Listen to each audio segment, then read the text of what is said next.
Samantala, lisensya ng driver ng electric vehicle na sinadya umanong sagasaan ang isang estudyante sa Teresa Rizal, pinakakansela ng DOTR. Mula kay Brigada Justin Hocson, ibrigada mo! Brigada!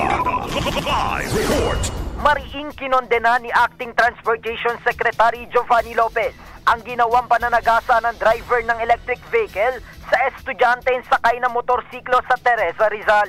Ito ay kasunod ng nag-viral na video sa social media kung saan makikitang sinadyang banggain ng driver ang estudyante. Ayon sa Facebook post ng kamag-anak ng biktima, papasok umano ng eskwelahan ng estudyante nang masagi at magasgasan ang sasakyan ng suspect dahilan upang habulin ito at sagasaan.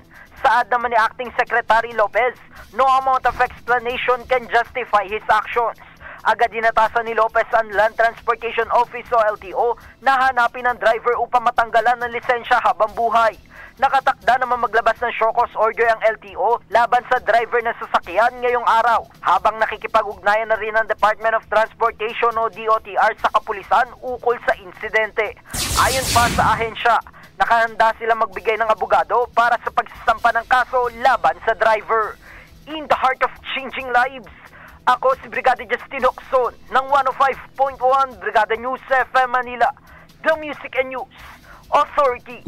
Ang bahaging ito ay hatid sa atin ng Maxan Mangosteen Santon Coffee. Max Healthy, Max Sarap.